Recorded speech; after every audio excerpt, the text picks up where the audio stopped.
Hostel. गरिमा बेटा जल्दी उठो, तुम्हें तैयारी करनी है ना आज। अरे आज तुम्हें अपने नए कॉलेज जाना है, जल्दी तैयारी करो। गरिमा की माँ किचन से आवाज लगा रही थी। गरिमा एक बहुत ही होशियार लड़की है। उसने अपने दम पर एग्जाम पास किया, वो भी बिना एक्स्ट्रा खर्चा किए, यानी कोई भी ट्यूशन लगाए। यही बात घर में सबको पसंद थी गरिमा की, सबकी चहीती बेटी है वो। गरिमा ने अपनी सारी चीजें बैग में भर ली थी। उसके चाचा ऑटो लाने के लिए गए थे। बाहर से चाचू ने आवाज लगाई, अरे छोटी तैयार हुई कि नहीं, ऑटो आ गया है। चाचू गरिमा को छोटी के नाम से बुलाते थे। सब सामान लेकर गरिमा और उसकी माँ नीचे आ गए थे। ऑटो में गरिमा के साथ उसके चाचू रेलवे स्टेशन चले गए। वहाँ से शहर का रास्ता कुछ घंटे भर का था। गरिमा का एडमिशन शहर के बड़े से कॉलेज में हो गया था। उसे हॉस्टल भी मिल गया था। बाहर रूम लेके रहना उसे एक्स्ट्रा खर्च लग रहा था, सो उसने वो नहीं किया। गरिमा जल्दी से कॉलेज के गेट से अंदर गई और सीधा अपने हॉस्टल की तरफ पहुंची। वहाँ बहुत भीड़ थी, लेकिन सबको रूम मिलने वाले थे तो कोई टेंशन नहीं था। आखिर में गरिमा का नाम लिया गया, उसको एक रूम मिला, लेकिन उसके साथ वाली लड़की ने उसे वहाँ जाने से मना कर दिया। पूछने पर वो बिना बोले ही वहाँ से चली गई। वार्डन ने गरिमा को आवाज लगाई और कहा, देखो बेटा, एक ही रूम है और वहाँ कोई दूसरी लड़की तुम्हारे साथ रुकना नहीं चाहती। अगर तुम्हें वो चाहिए तो मैं तुम्हें वो दे सकती हूँ। अगर बाद में कोई लड़की आएगी तो मैं उसे तुम्हारे रूम में शिफ्ट करवा दूंगी, लेकिन तब तक तुम्हें अकेले ही उस रूम में रहना होगा। बोलो मंजूर है? तो यहाँ नीचे अपना नाम और पता और अपना फोन नंबर दे देना। गरिमा वैसे छोटे शहर से थी, उसको किसी बात का डर नहीं था। उसने तुरंत हाँ कह दिया और अपनी सारी जानकारी वहाँ भर दी। वार्डन ने उसको रूम की चाबी दे दी और कहा कि कुछ भी तकलीफ हो तो मुझे आकर बता देना। वार्डन मैम नीचे के कमरे में रहती थी और वैसे बोलने में काफी अच्छी भी थी। गरिमा ने अपना सारा सामान उठाया और अपने रूम की तरफ जाने लगी। उसके बगल में सभी रूम थे तो उसे कोई परेशानी नहीं लग रही थी। रूम अंदर से काफी साफ सुथरा था। वो रूम 2 लोगों के लिए था, 2 बेड और अलमारी। उसने अपना सारा सामान रूम में एक जगह पर रख दिया और फ्रेश होने के लिए चली गई। फिर आने के बाद अपने बेड पर लेट गई। दिन भर की थकान से उसे बहुत नींद आ रही थी। सोचा कि चलो घर में बात कर ली जाए। उसने मोबाइल उठाया और अपने घर पर फोन लगाया। हेलो माँ, मैं पहुँच गई, रूम भी मिल गया, कोई परेशानी नहीं है, तुम चिंता मत करना। ऐसा बोलकर गरिमा ने फोन रख दिया। अब वो थोड़ी देर सोना चाहती थी। नींद में उसे पता ही नहीं चला कि कब रात के 8 बज गए। वार्डन ने बताया कि खाने का समय रात को 7 से 9 बजे तक ही है। वो जल्दी से तैयार होकर नीचे चली गई। खाने के बाद उसने थोड़ी टीवी देखी और सभी लड़कियां अपने रूम में चली गई। गरिमा की कोई दोस्त बनी नहीं थी तो वो भी अपने रूम में चली गई। सुबह कॉलेज जाना था, इसीलिए उसने मोबाइल में अलार्म लगाया सुबह 8 बजे का और वो सो गई। सुबह के 10 बज चुके थे। अलार्म 8 बजे का था, लेकिन वो बजा ही नहीं। एक अजीब सी हलचल हो रही थी उसके रूम में, जैसे किसी की मौजूदगी हो वहाँ। इन सब से अनजान गरिमा अभी भी सो रही थी। सभी लड़कियां कॉलेज चली गई। वार्डन ने हॉस्टल में एक राउंड मारा और उन्होंने देखा कि गरिमा का दरवाजा अंदर से बंद है। उसने बाहर से आवाज लगाई, कॉलेज नहीं जाना क्या? यहाँ सोने के लिए आई हो क्या? आवाज सुनते ही गरिमा की आँख खुल गई।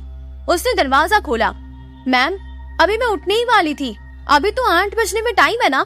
गरिमा ने जवाब दिया।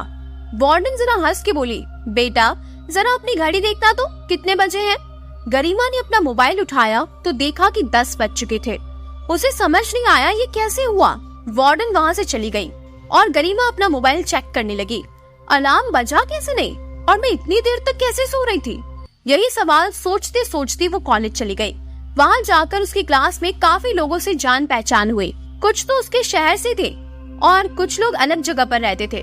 उसे थोड़ा अच्छा लगा। वो सबसे बातें करके उन्हीं के साथ उन्हीं के रूम में चली गई। वो सब लड़कियां उसके पुराने कॉलेज की दोस्त निकली, इसीलिए वो उन्हीं के रूम में रुक गई उस रात को। वैसे वार्डन मैम को गरिमा ने कॉल करके बता दिया था। रूम में खूब मस्ती करने के बाद अपने दोस्तों के साथ गरिमा दूसरे दिन कॉलेज चली गई।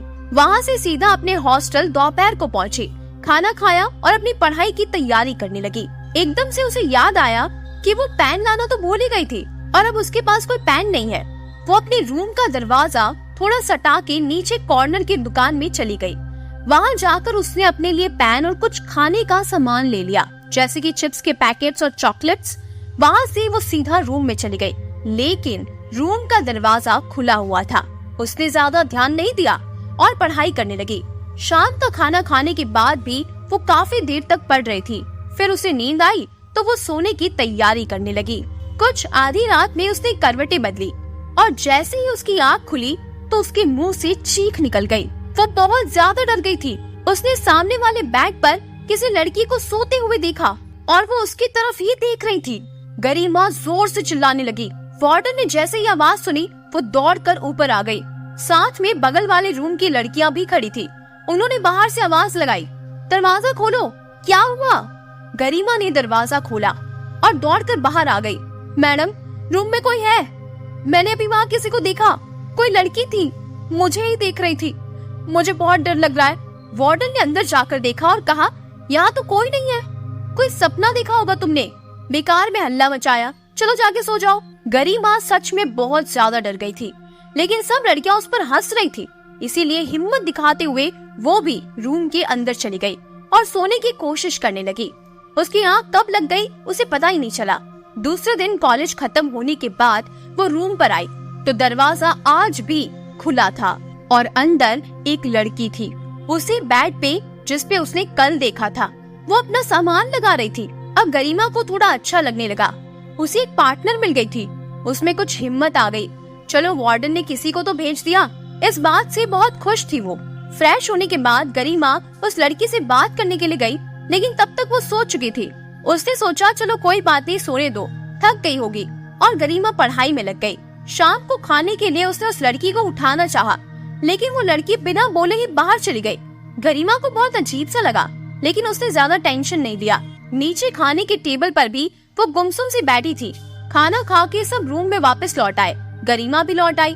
अब उसने सोचा कि उस लड़की से बात तो करनी ही है, लेकिन गरिमा के जाने से पहले ही वो जाके उस रूम में सो गई। गरिमा थोड़ी नाराज सी होकर सो गई। आधी रात का पहर होगा, अचानक टेबल के जोर से गिरने की आवाज आई। सुनते ही गरिमा की नींद खुल गई और वो जोर जोर से चीखने लगी, बचाओ बचाओ वार्डन मैम। बगल वाली लड़की टेबल पर खड़ी होकर पंखे से फांसी लगाकर झूल रही थी। गरिमा जैसे कांप रही थी, उसका चिल्लाना अभी भी चालू था। वो दरवाजा खोल के बाहर भागी। वार्डन ने रास्ते में उसे पकड़ा।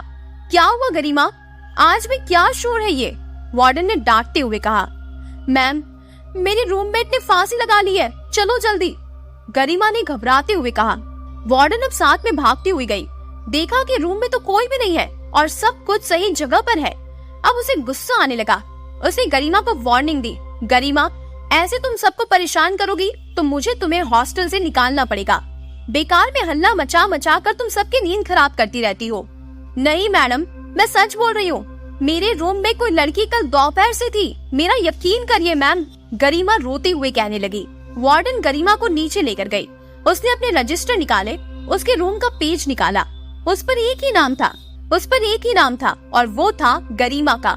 वार्डन ने कहा, उस रूम में सिर्फ तुम ही रहती हो बेटा और कोई नहीं। गरिमा अब और भी ज्यादा डर गई थी। वो सोचने लगी कि जिसको देखा था तो वो क्या था, कोई भूत या साया या कोई भटकती आत्मा। लेकिन वो वार्डन के सामने कुछ भी नहीं बोल पाई। उसे मजबूर होकर रूम में जाना पड़ा। अब उसने अपने रूम का दरवाजा खुला रखा और सोने की कोशिश कर रही थी, लेकिन उसे नींद ही नहीं आ रही थी। सुबह कॉलेज जाकर उसने अपने दोस्तों से सारा किस्सा बताया। उसके दोस्तों ने उसे हिम्मत दी और कहा, तुम डरो मत, ये तुम्हारा वहम होगा, तुम ज्यादा मत सोचो। लेकिन गरिमा को पता था कि ये उसका वहम नहीं था। शाम होने को थी। खाना खाकर गरिमा रूम में चली आई और पढ़ाई करने लगी। उसका मन ही नहीं लग रहा था। फिर वो सोने की कोशिश करने लगी। नींद लगती और थोड़ी देर बाद कल रात वाली बात से नींद खुल जाती। रात के करीब 1 बज रहे थे। उसकी आँख खुली और वो लड़की फिर से उसे दिखना चालू हो गई। वो अपने बेड पर बैठी थी। गरिमा ने उससे बात करनी चाहिए, लेकिन वो बहुत ही ज्यादा गुस्से से गरिमा की तरफ देख रही थी। उसकी लाल डरावनी आंखें देखकर गरिमा के मुंह से आवाज ही नहीं निकल पा रही थी। वो लड़की धीरे धीरे गरिमा की तरफ आ रही थी और उसने गरिमा से कहा, खबरदार, अगर मेरे बारे में बाहर किसी को भी बताया तो अंजाम ठीक नहीं होगा। उसका भयंकर रूप देखकर गरिमा रोने लगी, गिड़गिड़ाने लगी, मुझे छोड़ दो, मैं तुम्हारे बारे में किसी से कुछ नहीं कहूंगी। लेकिन थोड़ी देर में गरिमा को दिल का दौरा पड़ गया और उसकी उसी वक्त मौत हो गई। सुबह जब वार्डन ने दोपहर के बाद भी गरिमा को कमरे से बाहर नहीं देखा तो वो उसके कमरे के पास पहुंच गई। दरवाजे पर कोई कड़ी नहीं लगी थी। उसने जैसे ही दरवाजा खोला रूम के अंदर का नजारा देखकर वार्डन की चीखें निकल गई और वो वहीं बेहोश हो गई। गरिमा की बॉडी पंखे से लटक रही थी। पुलिस ने आकर रिपोर्ट दर्ज की और वार्डन को अस्पताल पहुंचाया। पूछताछ हुई लेकिन कुछ हाथ नहीं आया।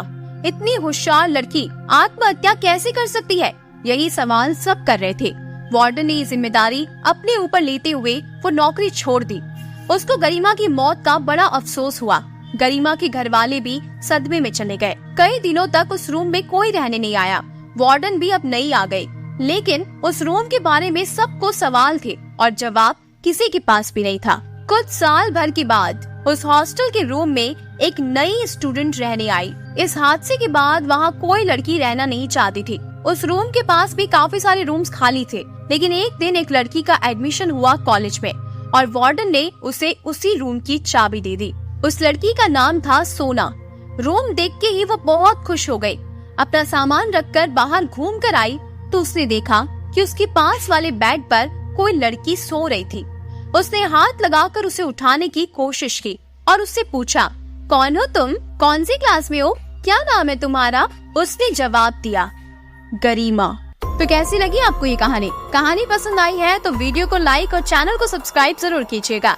ऐसे ही और भी भूतिया, डरावनी, रहस्यमय कहानियों को सुनने के लिए चैनल से जुड़े रहिएगा।